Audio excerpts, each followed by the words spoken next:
we're going to do the definition of a line integral of a vector field, which we did this. This is type, what I call type 2. So you already know how to do this, or you're supposed to. Okay, so it's a line integral, and you know it's a line integral because you'll see an integral symbol like so, and you'll see a C underneath it. That stands for curve. It's really a curve integral, but they call them line integrals. And so the FDR version, which looks like that, the way that you turn it into a regular single integral that you can actually do business with is you use the parameterization of the curve. Hopefully it's given to you, and if it's not, you have to do it. And then the time interval is what the limits on the interval will be. And then the vector field, you need to replace x's, y's, and z's with the components x of t, y of t, z of t that you take directly from your r of t. And then you take a dot product with the velocity vector. And then you integrate that. So we already did some examples of that. And so go do some homework because that's going to be on this coming week's quiz. Now let's do the third type of line integral. I call it type 3. It's not called type 3 in any book, but it's the third type of line integral that you're responsible for knowing how to do and for recognizing. And it's called differential form. So there's good news and bad news about this differential form. The good news is you really already know how to do it because it's really just a type 2 line integral that somebody did the dot product for you already. So it's really a type 2 that somebody did a little extra for you. The bad news is, once again, Briggs sucks, and Briggs is going to use different notation than I do because I like M's and N's when I am, and P's when we get to the 3-dimensional vector field. And Briggs likes to call these components P and Q instead of M and N, which is just bizarre because when you go and take differential equations and they do something similar, nobody calls it P and Q like Briggs. So hopefully when you see the weird notation on your My Math Lab or a quiz, you know I prefer M's and N's. Okay, so let's get to it. So what about it? If somebody gives you an f dot dr line integral, that actually means the same as m dx plus n dy. Really? How are those even equal? So let me derive why those two things are actually equal to each other. Check it out. So we'll start with the f dot product with dr. That's the vector field dot product with r prime. And I'm going to use some different notation as I do this quickie derivation. I'm going to replace dr with differential notation. It's dr dt times dt. You can kind of see where the dt's would cancel, but not really. That would get you back to the f dot dr type of style there. Then what I do is I'm going to go, all right, well, we replace the line integral with, we actually iterate it or put limits on it. And then your vector field has components m and n, and you're taking the dot product with the velocity vector x prime of t, y prime of t, and then you're integrating with respect to t. But then that looks like, after you actually take the dot product, m times dx dt plus n times dy dt. And then if you think about distributing the dt where the dt's can actually cancel, this ends up being the integral m dx plus n dy.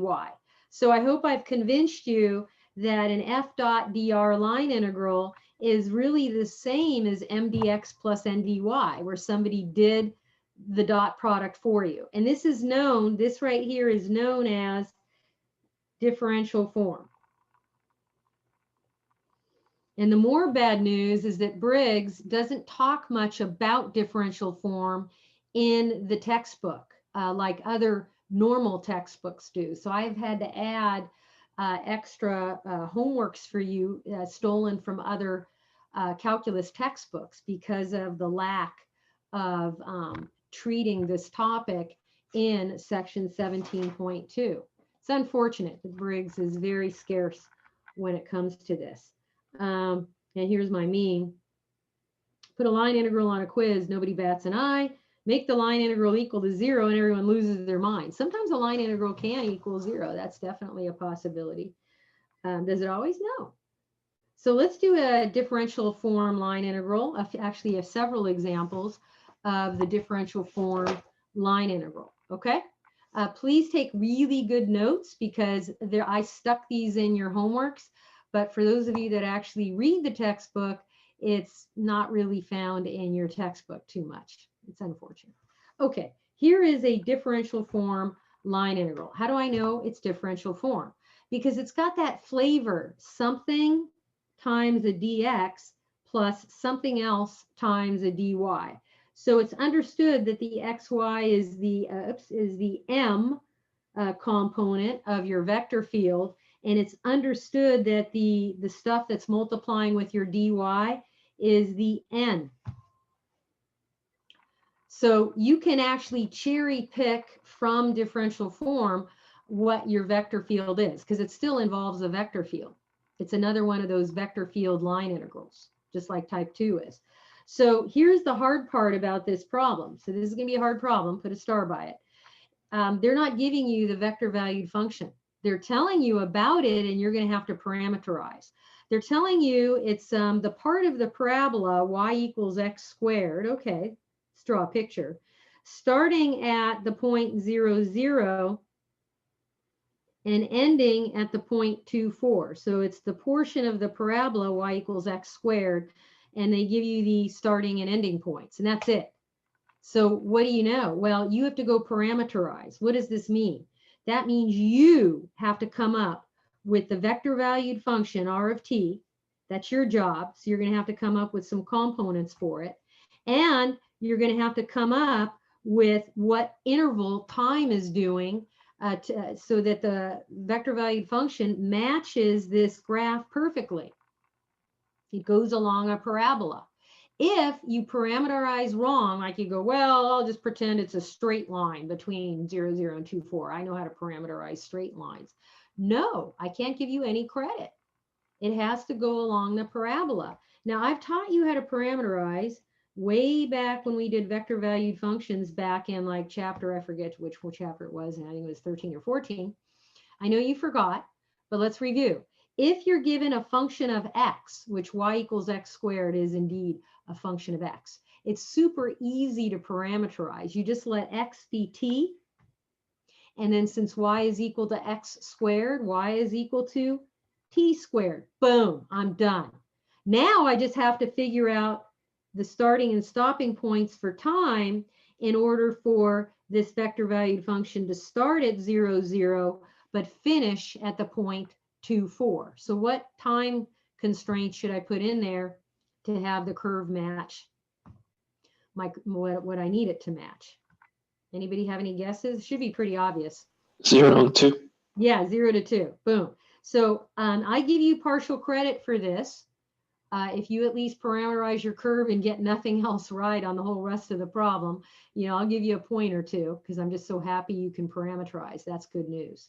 Now what? Well, now you got to do this differential form. Well, when we were doing the type 2, we would replace x's and y's with the t and the t squared respectively.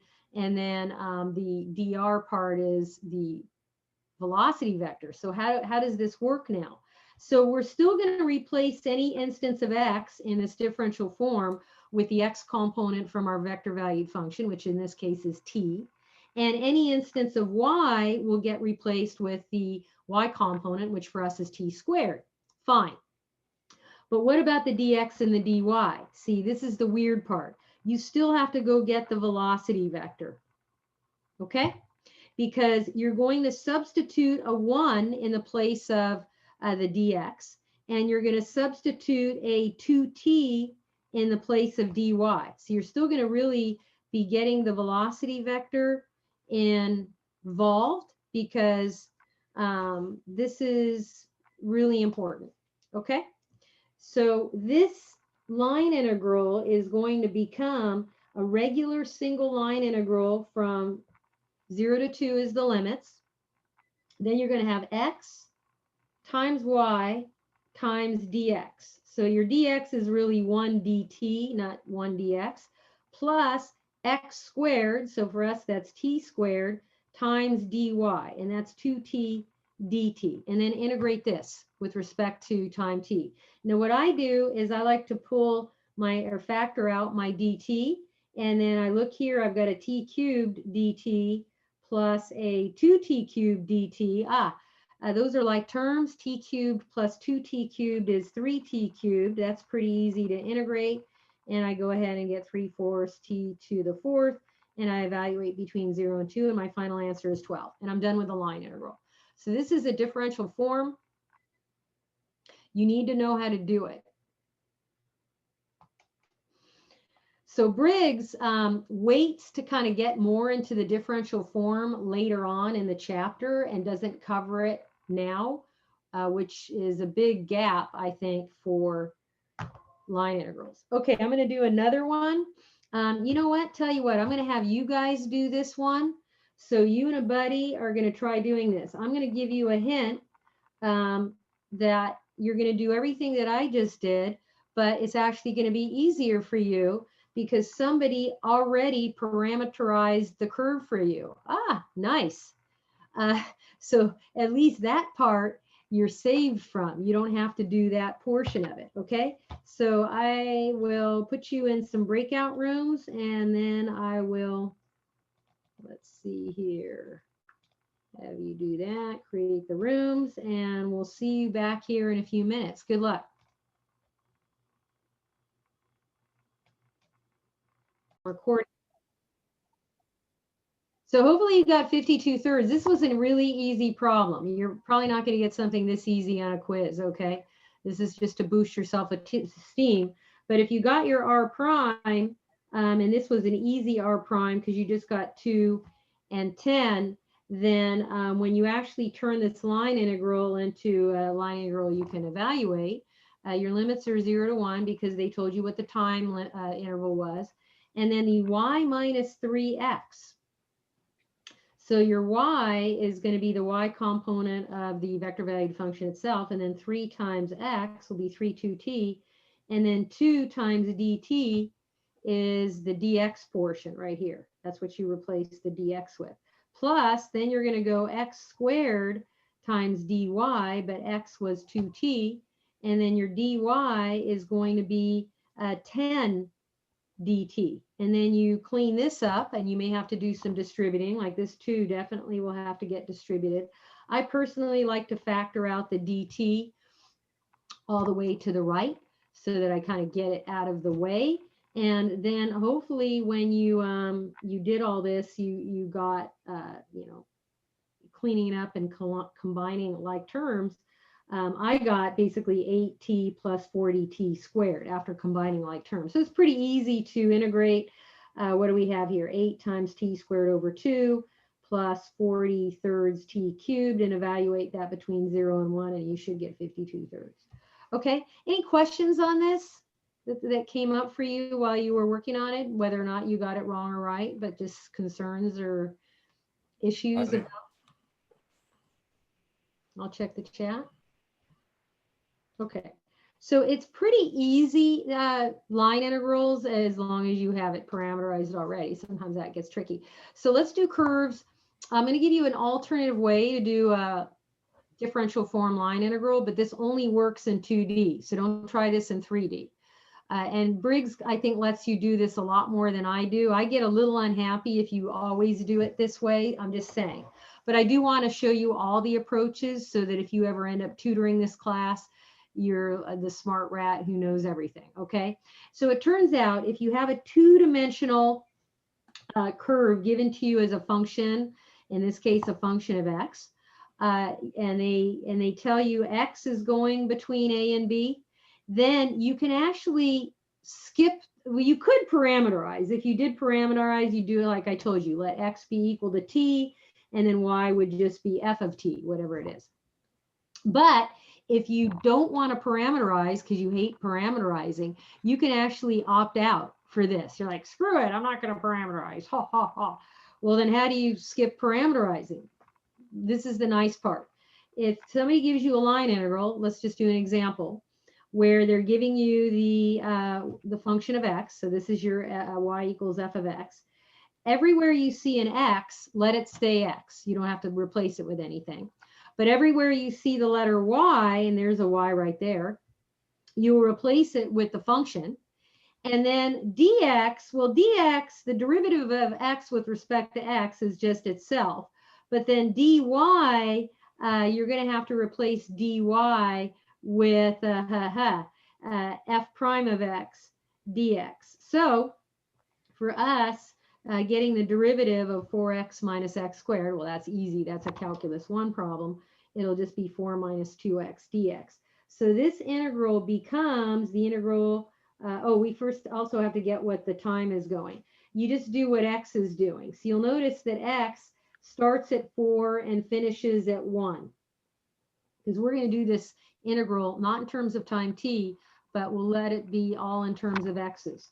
So you're going to go, x goes from some 4 to 1. Now, the question comes up like, wait a minute, isn't that weird because our limits are not increasing? Usually you have, your limits are increasing. Here, we're starting at a 4 and we're finishing at a 1. I will let you have your time going backwards as well as x's going backwards if it's a vector line integral like type 2 or type 3, not for type 1 where you're using it to get the mass of a wire. That won't be allowed, okay? Just telling you. Some professors don't let you do this. So I'm kind of letting you do a shortcut. Otherwise, you're going to have to rework this. So this, in place of y, I'm going to put, what am I going to put? The function itself. And then dx just stays dx plus x just stays itself. So I don't have to do any substituting. But the dy, now remember, it's this. So you're going to have to replace dy with 4 minus 2x dx. And then, yes, you have a dx in both of these terms. So, factor it out. And then you have 4x minus x squared. And I'm going to distribute this x squared over the difference. And I get plus 4x squared minus 2x cubed. That's a big hot mess. And then you can collect like terms before you integrate. I would, just because it makes it look a little easier. And so I'm really only integrating 4x minus 3x squared minus 2x cubed. And this is an easy calculus 1 problem, although it does have a little weirdness to it because your limits are not increasing. They're kind of going backwards, but that's cool. I'm fine with that. You want to leave them like that. Don't switch it and go, oh, I'll switch it to 1 to 4. Then you're going to be wrong. And I'm not going to, usually if you are off by a sign, I take off -1 point, but not for certain problems. Like if you're figuring out a volume, like when you were setting up a double or triple integral in the last chapter, and your volume ended up negative, oh boy, I take off a lot of points. You're not supposed to have negative volumes. And here, you don't want to have, if your line integral is supposed to be positive, but you give me negative, or vice versa, I can't give you, just take away a point or two. That's like a big problem. So this happens to be, after you plug in all your limits, you end up actually with a positive answer, 69/2. Okay. So that's just a cute little example where you can skip parameterizing if you're given a function of x, but you can't always do that. So be careful. All right, let's go to 3D. This is definitely not covered in Briggs. Please take good notes. What about 3D differential form? You got your vector field where the components are m, n, and p. Briggs will have it as p, q, and r, or some such nonsense. And those functions, the m, n, and p, you want those to be differentiable functions of x, y, and z. All their partials exist and all that good stuff. So let's say your vector valued function is given to you because you need it. Then your f dot dr line integral, and I'm just going to do that derivation again. You've seen this already. I'm just doing it again, but I'm doing it for 3D. So you've got this dot product of your vector field with the velocity vector, and then somebody does the dot product for you, and basically, and because you cancel out the dt's, you end up with m dx plus n dy plus p dz. And that's differential form for a three-dimensional vector field. Differential form. Please know this and all the vocabulary that goes with it. All right, so what? How is that going to be different? It's not really different the way you're going to evaluate it. It's similar to what you just ended up doing with your buddy, except you're working now with a third component for both your vector valued function and your vector field. So what of it? Well, this one's kind of hard because they didn't parameterize for you. You must parameterize this curve, which happens to be a straight line. We can call it a curve, but the curve is a straight line. And you already know how to parameterize a straight line because in the second week of class, I taught you how to come up with parametric equations for a line if they give you 2 points, you know, right? So, I mean, if you want it, if this is P and this is Q, the vector PQ is going to be 1, 3, 2. There's your direction vector. And then your parametric equations, you know, and so you're just going to use, I'm just going to put your parametric equations here into your vector valued function. And then what is time going to do? What's the time interval to make it match the starting point and the ending point? We want the position to begin at 0, 0, 0 and end at 1, 3, 2. So what time should I plug in for the beginning and ending time into this vector valued function to make it match? 0 to 1. Very good, 0 to 1. Now remember, parameterizations are not unique.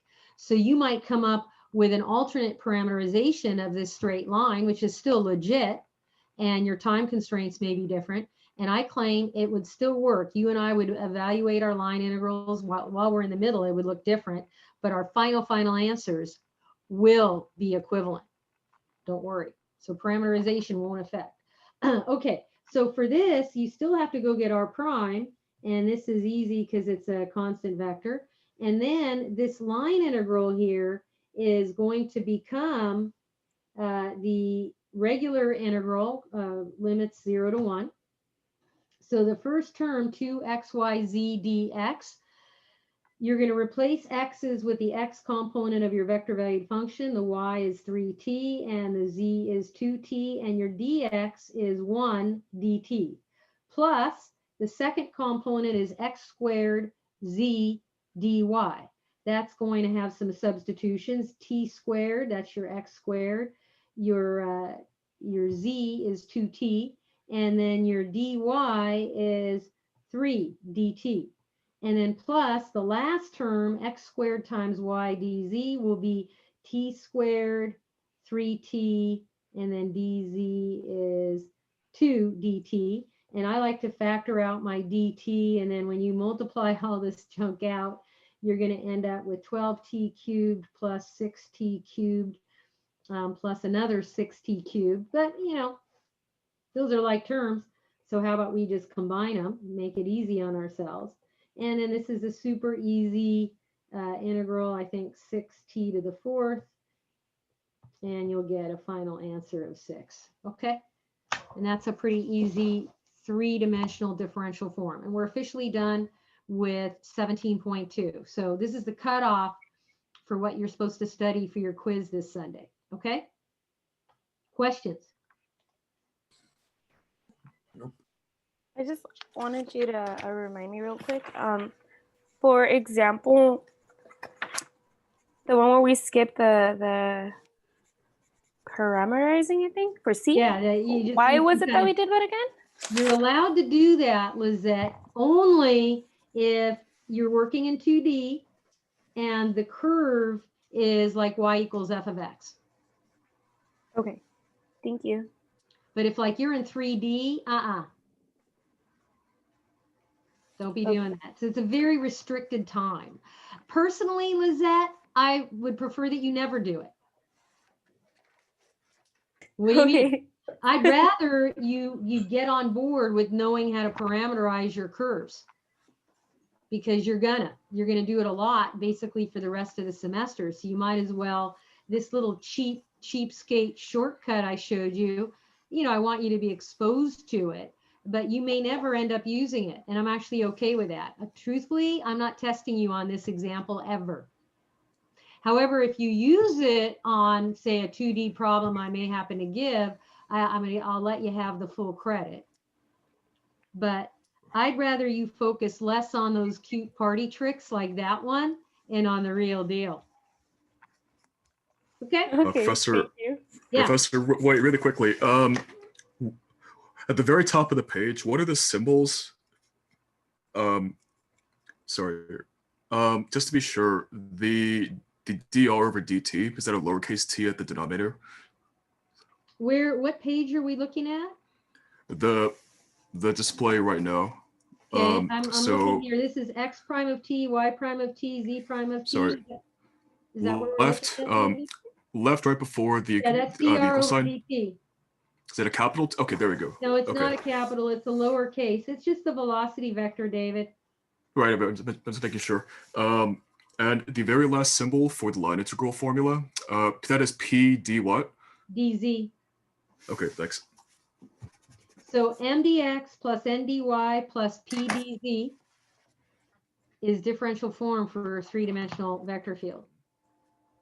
Know it, live it, love it. You're going to need it.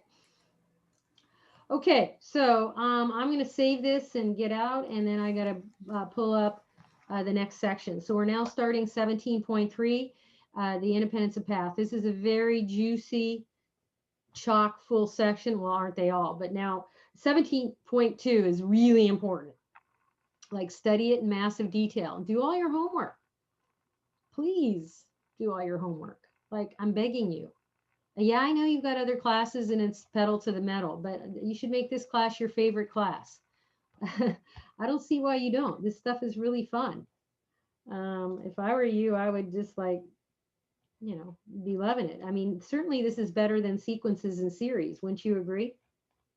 Would you rather be in my Calc 2 class right now? Right now. Anybody? No. Because today, right after this class, I have to talk about power series and radius of convergence. Remember that? Where you had to test the endpoints? Anybody interested in going for that lecture? Hell no. I'll pass. Not only no, but hell no. I hear you. Well, here's the thing. If you thought that was bad and you like this stuff better, then prove it to me. Come on. Get with the program. Veronica, you're a mess. But I mean that in a good way. You're definitely a mutant. Okay, so now I'm going to do an example. I'm going to burn through this quickly, but it's kind of good for you to see it because it's differential form again 3 times. And I already have the answers down below. So here's the answers. I'm just telling you, those are the answers. A is 70, B is 173rd, C is 58. So we don't have to do them, right? You know how to do this? Yeah, right. And monkeys fly. So, how do you do this? So let's just go over this problem pretty quick. The one thing that all of these little examples have in common is we're basically evaluating the same line integral over and over and over. Oh, well, that sounds not very exciting. But each of these paths will be slightly different, although all 3 of these paths are going to share something in common. They all have the same starting point and the same ending point. That's the common denominator. And this is very important that you understand this, because the next example I'm going to do, something very different is going to happen. So keep your eye on the ball to discover what's the big difference between this page of examples and the next page of examples. Because the next page, we're going to have a truckload also, like boom, boom, boom, boom, boom, boom. So the question I want you to think about is, what's the difference? Why are these different answers? And on the next page, all the answers are going to be the same. Ooh, weird. Okay, so here we go. Letter A, the first curve is going to start at the point 2,1. That's right there. It's going to go to the point 4,1. We're going to call that leg of the journey C1. And then the second leg of the journey, we're going to start where we left off here at 4,1. And we're going to move up to 4,5, way up here. And we're going to stop there. And we'll call that C2. That'll be the second leg of my journey. Okay, so this line integral is going to be kind of interesting because for letter A, the curve is going to be the union of 2 separate curves, C1 union C2. What does that mean? You're going to have to do the line integral twice and then sum the results. It's going to be a major pain in the buttocks. I'm not kidding. Well, are we going to have anything like that on an exam? Oh, hell yeah. So let's do C1 first. Let's parameterize it. What do you mean? Well, I have to come up with a vector valued function that starts at 2, 1 and goes along a straight line and ends up at the point 4, 1. That's not too hard. I'll call it R1 of t. I'm noticing that when we start at 2, 1 and end at 4, 1, the y component is constant the whole way. It just stays at a 1. So there you go. When I'm parameterizing, I just keep it a 1. And it's the x component that's going to have to vary. So I'll make him just be t, because t is a variable. And then I'll have my time go between 2 and 4, and that'll definitely match my C1. So my R1 prime is going to be pretty easy to get, and derivative is 1, 0. And so this line integral, xy dx plus x squared dy, when I do it over C1 only, is going to become the regular line integral where time goes from 2 to 4. And I replace x's and y's with the x and y components that I steal from my vector valued function. And dx is going to be 1 dt, and then dy is going to be 0 dt. Ooh, that's going to be nice, because with the dy is 0, this will be kind of easy to do. So xy dx looks like t1 1 dt plus x squared dy, but dy is 0. So that term's gone. Cool. That makes it super easy. Then what? Well, I just integrate t with respect to t, and I get t squared over 2, and I evaluate between 2 and 4, and I get 6. Save that for later. And then what? Well, then I have the second leg of the journey for this curve. I got to worry about this C2 right here. So for C2, I'll come up with a different vector valued function, R2, and I'm noticing it starts at 4, 1 and ends at 4, 5, which means the 4, the x component stays constant, and it looks like the y is the one that's varying. So I'll just let him be t, and then time is going to go between 1 and 5 because y has to leap from 1 to 5. Fine. And then my R2 prime is the derivative of 4t. That's just 0 to 1. And so this line integral, xy dx plus x squared dy, is going to become the regular integral going from 1 to 5. Xy dx, that's going to be 4 times t times 0 dt plus x squared dy. And this is just 0, so get rid of it. And I'm really just integrating 16 with respect to time. That's 16t going between 1 and 5. And I get 64. Final answer for letter A, 6 plus 64 is 70. And we're done with letter A. That was a big lot of work. I did it really fast. Hope you kept up. Let's look at letter B. We're going to do this line integral all over again. Fine. But now it's a different path. Oh, well, how's the path going to go? It's going to start at the point 2, 1 right there, and by straight shot end up at the point 4, 5. This straight shot like that. Woo! Okay, so so that curve right there, and we'll just call it C. So for letter B, we only have to do one line integral, thankfully, because we just have one part of the curve. We don't have like piecewise smooth parts of pieces of a curve. So we do have to parameterize the R of t, the curve. And so it's just a straight line. You can do the parameterization that you already know and love, or you can use the fact that you know how to algebra. You can rewrite that as y equals mx plus b, and then let x be t, and then y is whatever mx plus b.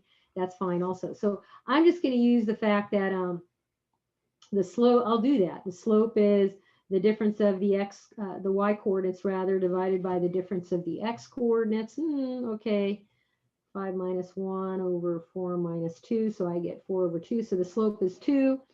And then if I plug into this classic point slope form equation for a line, and I'll use one of the points, how about the point 2, 1, and I've got my slope. And then when I solve for y, I get y equals 2x minus 3. Now I can parameterize it. I'll let x be equal to t, and that means y is just going to be 2t minus 3. So my R of t, my R of t is going to just be t, 2t minus 3. Boom, I'm done.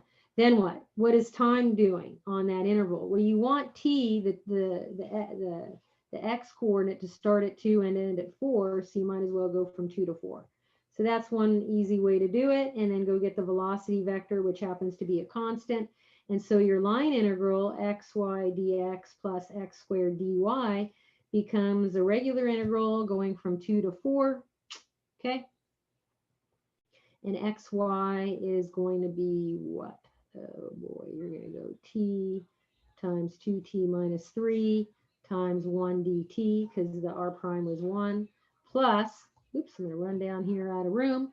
You're going to have x squared, so that's t squared times dy, that's 2 dt, like so. And I'm just going to skip it. The final answer, you do all the work. It's pretty easy. It's 170 thirds. Okay. And the last example, oh, of course I ran out of room.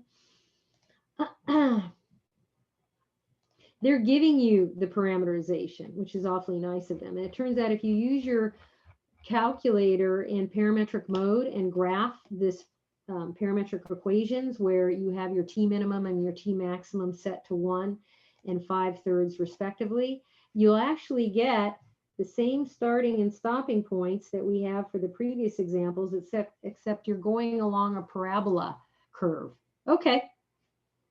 So they already parameterized it for you. They basically gave you your R of t. So for letter C, you've got your x component is 3t minus 1, and your y component is 3t squared minus 2t. You want to go ahead and get your r prime, of course, because you're going to need it. And I have 3 6t minus 2. And they told you that time is going between 1 second and 5/3 seconds. That's nice. So this line integral xy dx plus x squared dy is going to become the integral 1 to 5/3, and you're going to go x, but you replace x with 3t minus 1 times y, but you replace y with 3t squared minus 2 dx. That's 3 dt plus x squared times dy, but dy is 6t minus 2 dt. Ugh. So you know what you're going to have to do this integral. It's going to be hell. I mean, you're going to have to multiply it out, and I'm just going to put et cetera, awful, and you end up with 58. Okay, so what do we have here? What can we conclude? Well, we have three completely different line integrals, but what do they have in common? They have the same starting and stopping points, even though they're going along different curves, and they're using the same vector field. So they have all that in common, but we still get three different answers. Fine. Now, take a look at my next page on this section. So at the top, and I say recall from a previous lecture in a previous section, that's actually crap. I removed that, so get rid of that. Reminds me, I've got to make a note to self. Sorry.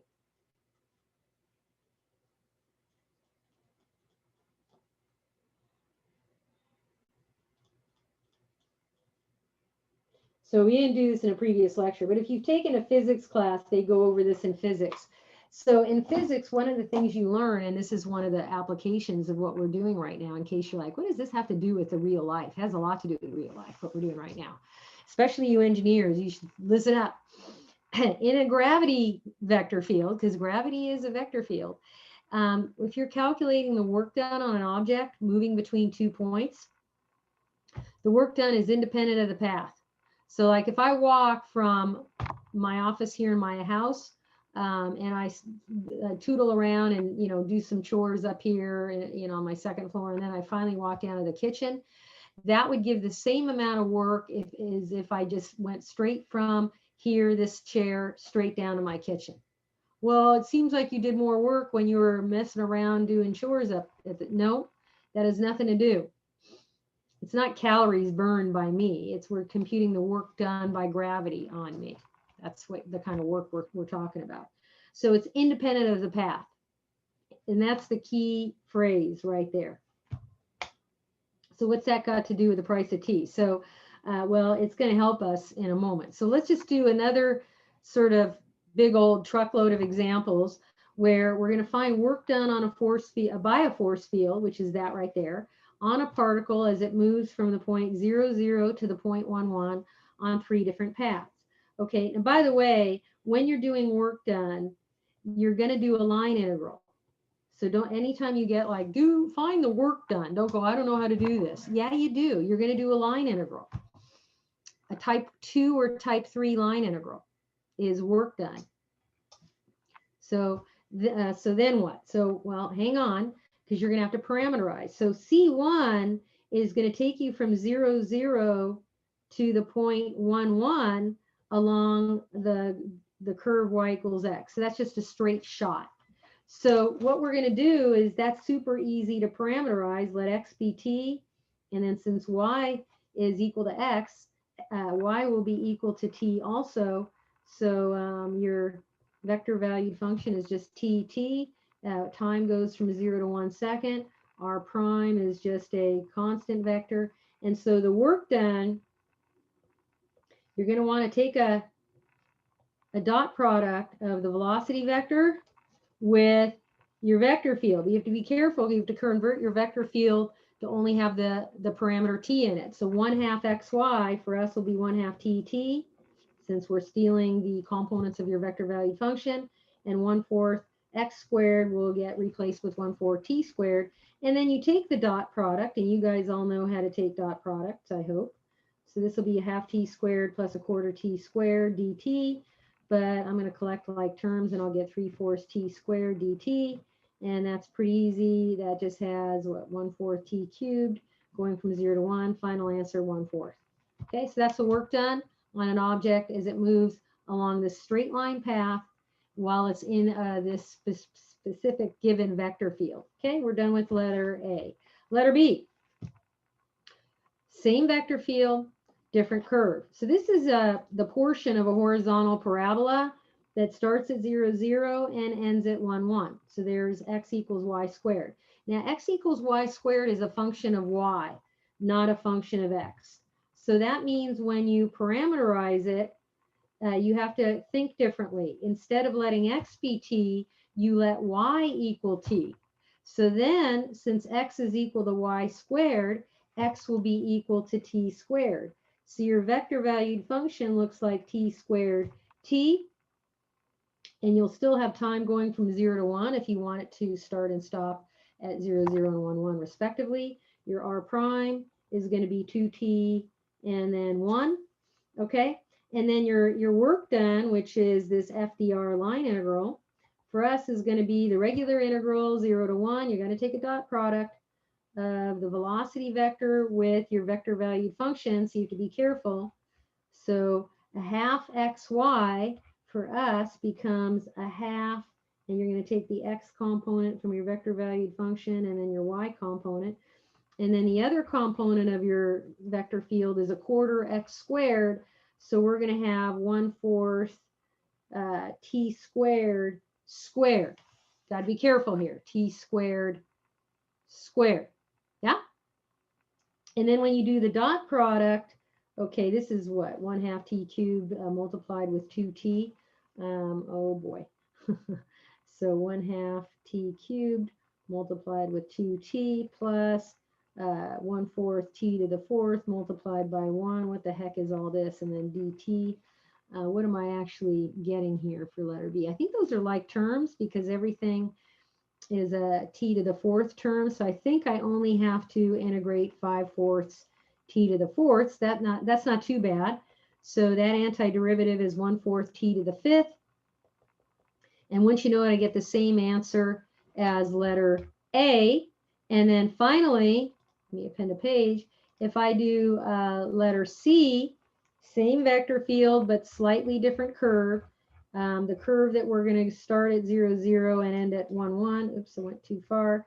Is a cubic. Oh, okay, a cubic going there. So y equals x cubed. And if you graph it, it kind of looks like that. So that's the y equals x cubed. So if you parameterize the cubic, and that one is a function of x, so when you parameterize the function of x, you let x be t, and then y will be t cubed, okay?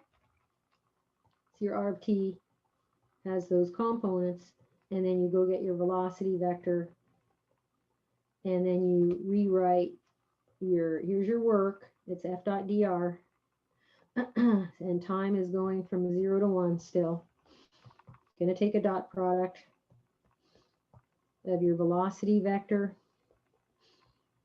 with your vector valued function. And your vector valued function, I don't want to keep scrolling back, was had components a half xy and a quarter x squared. So for us, that's going to be a half t cubed and a quarter t squared. And so then when you take the dot product, you'll have a half t to the fourth plus a quarter t squared times 3t squared. Ooh, I think these are all t to the fourth terms after you clean it up. And so if you collect like terms, you're going to get, oh, wait, we did this already, 5/4 t to the fourth. And that is going to just basically end up with 1/4 again. I'll skip some steps.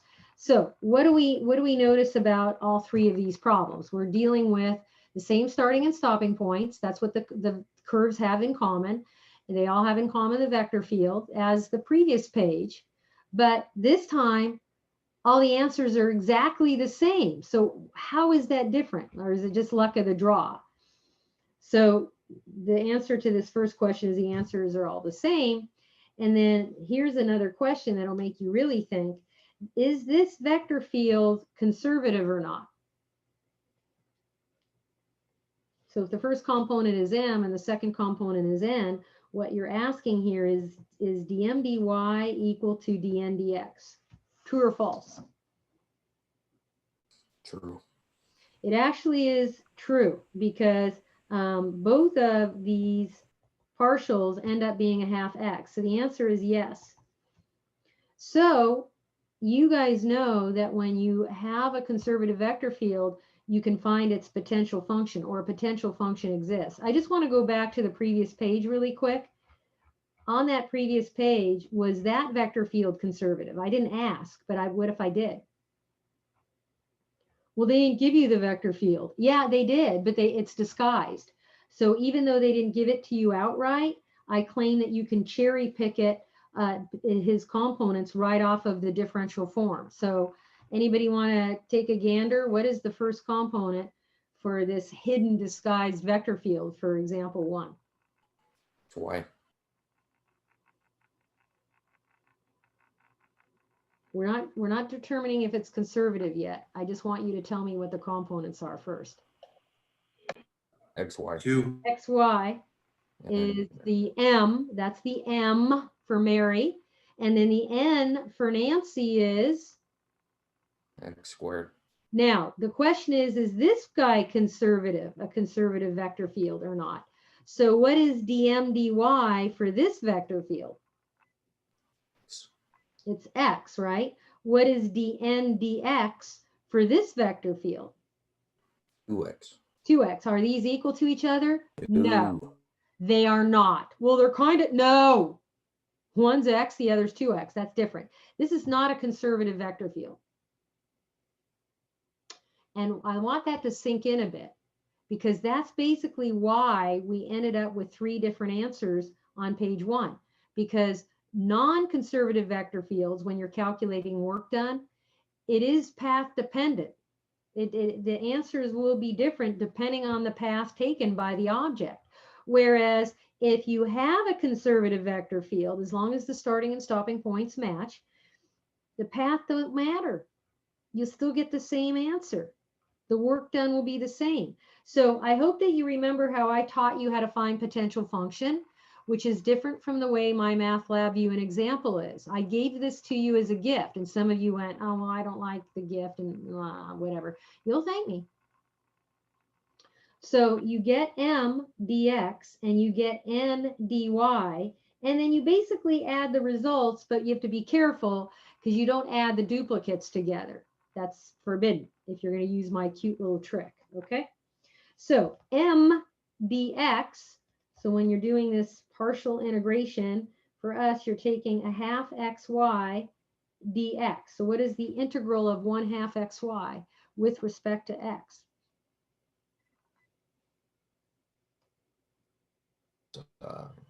1/4 x squared y. 1/4 x squared y plus, and if you don't put this plus, I'm telling you right now, I'm going to take points away from you.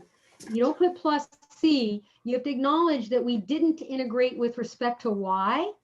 And because we didn't, whatever is extra would be some function of y. It might be just a pure constant, but it may be some other junk as well. You don't know. Okay, so you better put this to acknowledge it. Otherwise, I dock you. Well, you're being strict, always.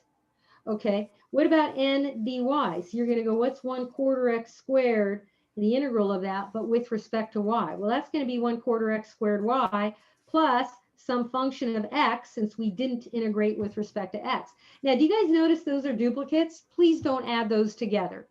So you're going to write your potential function is fxy. If you don't write the fxy equals, I dock you a point for not labeling. Yep.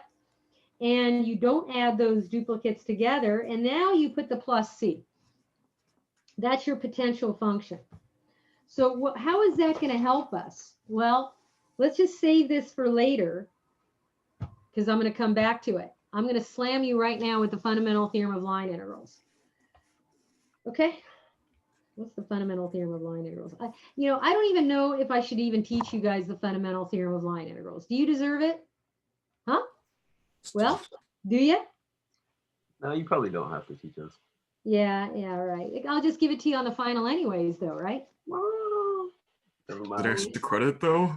No, it ain't extra credit. This is going to be on midterm 4. I'm going to put at least one problem that has a fundamental theorem of line integrals on midterm 4. And at least one on the final. So know how to do it. It's super easy. It's wonderful.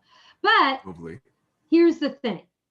I need you to, if you're going to really deserve me teaching you fundamental theorem of line integrals, I don't feel like you deserve it unless you can prove to me you're worthy.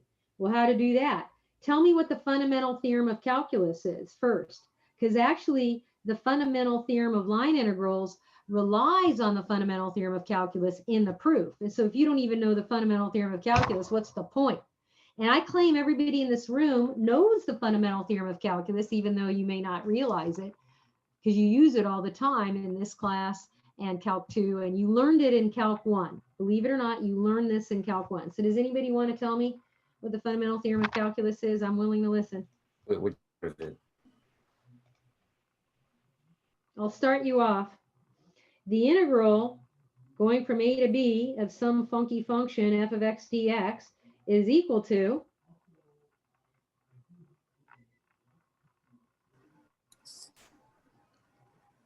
wow, maybe I should put this F on of your final. B minus F of A. Yeah, big F of x, some antiderivative, big F, where big F is the antiderivative, right? Does everybody remember this? Don't you use this all the time, people?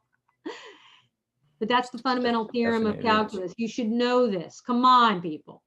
Like if you don't know it, like a quick trivia question, fundamental theorem of calculus, you should immediately be able to spout that off. And I think I already told you the story of when I was in this Starbucks over in Fashion Valley and there was a long line. I was waiting and waiting. I was behind some girl with a huge sleeve tattoo down her arm, and she's wearing a tank top. And I was looking at it, and it was basically this right here on her arm. And I'm like, wow, cool tattoo. She goes, oh yeah, I'm going to get some physics tattoos the rest of my body too, because I'm a physics major. And I went, cool. Okay, I'm not purporting that you get this tattoo down your arm, okay? What's part 2 of the fundamental theorem? This is part 1. Does anybody remember part 2? I'll give you a hint. If you were integrating, just say, some derivative of a function x, like this, I should probably do, I'm going to be right, 0 to x f prime of t dt, if I'm going to do this right. Yeah? Does anybody remember this? So f of x. F of x, and then you'd have minus f of 0, basically. It ended up being 0. So it's basically f of x. So what does this say? Like y?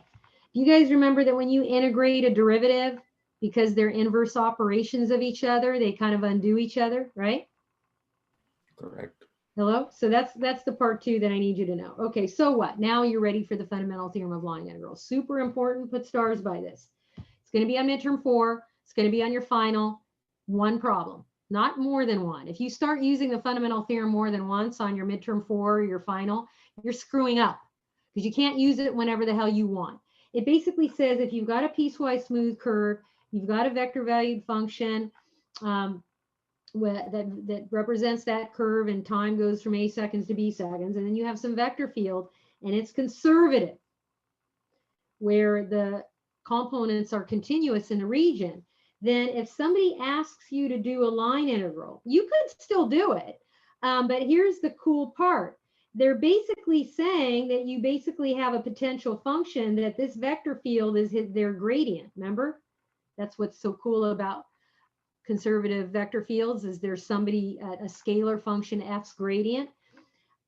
So that means that you're just going to find the scalar function and you'll evaluate it where time goes from A to B. And so you'll get this. Oops, this should be B, sorry.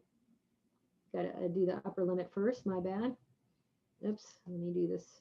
F of X of A, Y of A. So what's another way to write this? Another way, alternative way to write this is you evaluate your potential function between the starting point and the ending point. So you're going to evaluate your potential function at the end point minus you evaluate your potential function at the starting point. That's another way of saying it. That's easy peasy. This is very cool. Why is this like amazing? Because look, in that previous problem that we did 3 times in a row, okay, and we didn't even have to do it any of those times, like we could have just skipped it out. So in example 2, the vector field was conservative, and we did this, 3 different line integrals 3 times, parameterizing 3 times. Oh my God, what a pain in the butt. And we got the same answer all 3 times. God, what a waste. That was a total waste of time. What we could have done as before we did the line integral is seen that, ooh, this is a conservative vector field. Let's go get mama. Mama is the potential function. And then once we get the potential function, then the line integral is simply going to be the potential function evaluated between the starting point and the stopping point. So what did we get? We got that the potential function, remember I said save it for later? It was, what the heck was it? 1/4 x squared y. And you can delete the plus c because it'll end up canceling when you do the subtraction.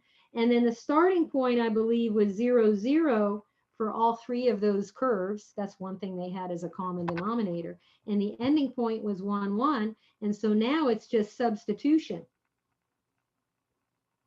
You plug in the ending point first, and you subtract the starting point, and I get a 4th minus 0, which is 1/4. I'm done. I didn't have to do all 3 of those line integrals. I just wasted a lot of my time. But I hadn't taught you the fundamental theorem of line integrals yet. And so that is the power of fundamental theorem of line integrals. You don't have to do any parameterizing at all whatsoever, which is cool beans, because it's like, dang. And you can just get away with not having to do anything but go prove it's conservative, go get the potential function and evaluate it between the starting and stopping point. Okay, so if you're duly impressed, you should be. So this was we just finished it right here, so I just used the fundamental theorem right there on that problem. Okay, so I'm going to skip. I'll extend it to 3D. Well, let's extend it to 3D, and then I'll do one more problem for you. I'll prove this next time. I'll do this next week. But here you can easily extend it, although the problem is I have to teach you how to find out if a 3D vector field is conservative. So you still need, and I'll give this to you next time, how to show a 3D vector field is conservative. And I'll do this next time. You don't have this yet. The book shows it to you earlier, but I like to save it. So in 3D, if somebody says, hey, go find a line integral, and they give you the starting and stopping points, you don't have to. Don't bother doing any parameterization. Just find the scalar function and evaluate it between the starting point and the stopping point. And so you're just going to go, okay, take your scalar function, plug in the x, y, z for whatever that ending point is, and then subtract, and this is your start point, and you get some value. Okay, so let me do one quick more problem for you, and then we'll call it. Okay, and then we'll do independence of path next time. This is where I wanted it. So somebody, let's say somebody says, hey, evaluate that line integral where your vector field is that, and your curve is some curve. Now here's the hard part. You can't even parameterize this because they didn't even give you enough information. They're just saying, some smooth curve between that guy and that guy. You don't know if it's a straight line. You don't know if it's a parabola. So if this weren't a conservative vector field, which it is, you would not even be able to evaluate the line integral. That you would say, hey, guy, take a hike. You didn't give me enough info. Okay. But here they don't need to, because if here's m and that's m, dm dy is in fact 2x, which is exactly the same as dn dx. So this is a conservative vector field. Awesome. Awesome sauce. What does that mean? Go and get the potential function. That's your next step. Well, how do I do that? I taught you how to do this. You integrate m with respect to x. You integrate n with respect to y, and you add the results while not adding duplicates together. So here, easy peasy, just integrate 2xy with respect to x. So you should get x squared y plus extra junk. I'll call it g of y. You integrate n, which is x squared minus y, but with respect to y. So be careful. I get x squared y minus y squared over 2 plus, you got to acknowledge that you're integrating with respect to y, not x. So your extra stuff will be some function of x. And I hope that you see that you did get a duplicate, like, hey, I got an x squared y term there and another one there. Should I add them together? No, do not add them together. Your potential function, just take one instance of that. And then you have your minus y squared over 2. And now you put your plus c. And then what? So the line integral, you're not actually going to parameterize or do any hard work. You're just going to go, oh, it's just going to be x squared y minus y squared over 2. And I'm going to evaluate that between the beginning point, which they gave me as negative 1, 4, and the ending point of 1, 2. Please don't plug these in backwards. Just like the fundamental theorem of calculus tells us, you evaluate at the ending limit first. So I'm going to substitute the 0.12 into this scalar function minus, and then I'll plug in the beginning point coordinates.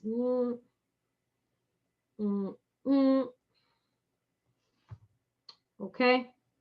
And then it looks like I'm going to get 2 minus 2 minus 4 minus 8. Well, 2 minus 2 is 0. Okay, that's out. And then I end up getting 4. And that's the answer. So that line integral was super easy peasy to do because I used the fundamental theorem of line integrals on it. And I can because it's a conservative vector field. So I'm done. Have a happy Friday. I do have office hours today. So if you want to talk to me today, you're welcome to come. Or you can see me or make an appointment via email with me if you want to take advantage of my deal. If you are going to drop, I encourage you to keep coming to the Zoom lectures. I'm sorry to see you go. Maybe I'll see you in a future classroom. And have a good weekend. Bye, everybody. You too. Have a good one. Have a good one. Yeah, likewise. Bye, Hey, thank you. Professor, Mm-hmm. Thank you, really Professor. quickly. So I got your email. Should I be scared? Let's just say that I have some concerns that I need to chat with you about. So that would be nice.